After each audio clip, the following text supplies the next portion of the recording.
तक डालते रहना तेल जब तक तुम्हारी बहन का दिमाग फट ना जाए। आज दुरानी को आले ने दो, इंशाल्लाह उसे कहूंगा कि तुम्हें जबरदस्ती जीप में डाल के ले जाए और वहां जब शेर बिल्कुल सामने आ जाए ना तो तुम्हें उसके मुंह पे करा दे।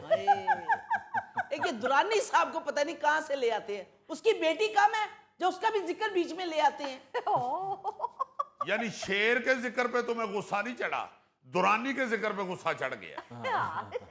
देख लें आप ही भाईजान कैसी बातें कर रहे हैं। मैंने अभी खाना नहीं खाया। नहीं, तुमने खाना ना भी खाया होगा तो शेर तुम्हें मजे से खाएगा। हाय, आपको ऐसा मजाक करते हुए शर्म नहीं आती? ठहरो मेरे भाई, मैं तुम्हें खाना देती हूँ। ये मजाक नहीं है, मैं डैम सीरियस हूँ। कुद्दूस साहब, हाथ हौला रखें। आप इतनी सी बात पर अपने साला साहब को शेर के आगे डालने की धमकी दे रहे हैं। इससे तो घर का माहौल खराब होगा। मैं माफी चाहता हूँ अली मुमताज साहब, आपने इस पूरे फिक्रे में 3-4 बातें गलत कह दी हैं। एक तो साला साहब ऐसे नहीं होते, ये सिर्फ साला है। जिनके साथ साहब लगता है उनकी हरकतें कुछ और होती हैं। दूसरी आपकी गलत बात ये है कि ये इतनी सी बात से मैं ये नहीं कह रहा, ठीक है, इतनी सी कितनी सारी बातों से अक के कह रहा हूँ। और तीसरी गलत बात आपने ये की है कि घर का माहौल खराब नहीं होगा। हाँ। ऐसी चीजों के खत्म होने से घर का माहौल पुरसकून हो जाता है। अब्दुल कदूस, जंगल में भी जब फायर होता है तो एकदम परिंदों की चीखो पुकार शुरू हो जाती है। वाह! और फिर पूरा जंगल पुरसकून हो जाता है। अली मुमताज साहब, आपको पता है कि जंगल में जब खामोशी और सुकून हो तो यह किस बात का इशारा है? नहीं, मुझे तो नहीं मालूम, आप बता दें। मैं बताऊंगा, मुझे बताना पड़ेगा। एक एक्सपर्ट ही बता सकता है। वो सारे परिंदे सहम जाते हैं। अच्छा। और कोई उनकी क्लास में उनका टीचर नहीं आ जाता जो खामोश हो जाते हैं। अच्छा।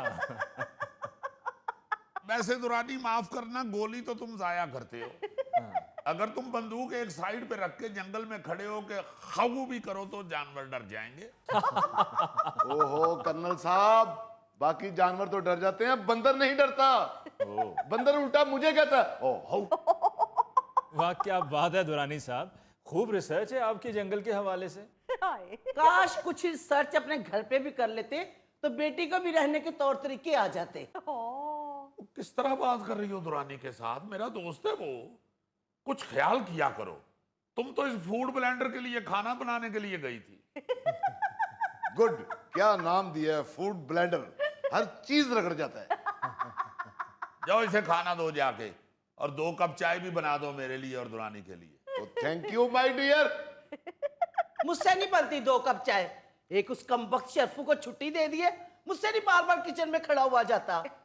आप ही मेरे लिए तो खाना बना देना था, मेरे पेट में तो चूहे भाग रहे हैं। झूठ, बकवास, गलत।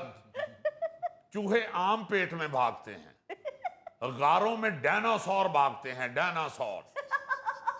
बस बस, मेरे भाई को नजर ना लगाना। भाई, मैंने आपके लिए ना खाना टेबल पे लगा दिया है। ओ, इसका खाना भी टेबल पे लगता है। घर में खुरली नहीं बनाई? दुरानी साहब, पहले किचन में खड़े होकर ना मेरा दिमाग उबल रहा है। मेरा दिमाग मत खराब कीजिएगा। और जहां पे इसके लिए खाना बना दिया, 2 कप चाय बनाते हुए तुम्हें क्या तकलीफ महसूस हो रही है? बना दो चाय। एक मिनट कुद्दूस साहब, गर्मी सिर्फ मर्दों के लिए नहीं, औरतों के लिए भी होती है। मर्दों का क्या है, वो एसी के नीचे बैठे रहते हैं। औरतें सारा दिन किचन में काम करती रहती हैं और गर्मी बर्दाश्त करती रहती हैं। तो और क्या? चाय ही चाहिए तो प्यार से कह दीजिए कि बेगम साहिबा, मेहमान आए हुए हैं, चाय बना दीजिए। कौन है मेहमान? किधर है मेहमान? अरे मैं छोड़ूंगा नहीं मेहमानों को। कदूस, तुमने बताया क्यों नहीं कि घर में मेहमान आए हुए हैं? कहाँ है? बाहर आ जाओ मेहमान। ओहो दुरानी साहब, मैं आप ही का जिक्र कर रहा हूँ। ओ अली मुमताज साहब, मैं मेहमान नहीं, कदूस और मैं दोस्त हैं। अच्छा। और दोस्त भी ऐसे इतने फ्री कि एक दूसरे से मजाक करते हैं, एक दूसरे को धक्के देते हैं, बारिश में नहाते हैं, एक दूसरे पर बारिश का पानी फेंकते हैं। बारिश का पानी गंदा होता है, लेकिन हमारी दोस्ती पाक है। हमारी दोस्ती पाक है। दोस्ती तो इनकी इतनी अच्छी है कि ये अक्सर यहीं रहती हैं और इनकी बेटी अक्सर इनके घर में रहती है। कुद्दूस साहब, मामला क्या है? आपकी बेगम साहिबा क्यों इतना रूठी हुई हैं? रूठे हो तुमको कैसे मनाऊं पिया, बोलो ना बोलो ना बोलो ना। ओए ओए ओए ओ नईरा चूरपुर। ओहो, मामला क्या है, बताएं तो सही। मामला क्या है जी, हर गलत बात पर बहू और बेटे का साथ देना है। हम तो यहाँ खिदमत करने आए हुए ना। ओहो, बहू और बेटे पे तपी हुई है। मैंने समझा शायद शरफू छुट्टी पे चला गया इसलिए गुस्सा चढ़ा हुआ है। शरफू के जाने पे तो मुझे गुस्सा आना चाहिए, जिसको आज चाय नहीं मिलेगी। चाय क्यों नहीं मिलेगी यार, फिक्र ना करो। शरफू नहीं है तो फिर क्या हुआ, शरफू से ज्यादा अच्छी चाय बनाने वाले भी इस घर में मौजूद हैं। खबरदार मुझे चाय बनाने का कहा तो मेरा पहले ही दिमाग 48 डिग्री पर उबल रहा है। वाकई यहाँ पे तो पारा 48 डिग्री पे पहुंचा हुआ है। हाँ सनी, बहुत गर्मी है यहाँ पे, लगता है जन्नत से निकल के दोजख में आ गए हैं। तो बेटा जी वही रहना था, यहाँ आने की क्या जरूरत थी आपको? ओए एक मिनट, क्या हो गया है? वो वापस आया है, उसे 2 मिनट सांस तो लेने दो। चलो ले लें सांस, हमने कौन सा उसके मुंह से ऑक्सीजन मास्क खींच लिया है। सनी साहब, आप इतनी गर्मी में कहाँ गए हुए थे? जी हम लोग नथिया गली गए हुए थे। जी सनी बेटा, वहां बर्फानी चीते से मुलाकात नहीं हुई?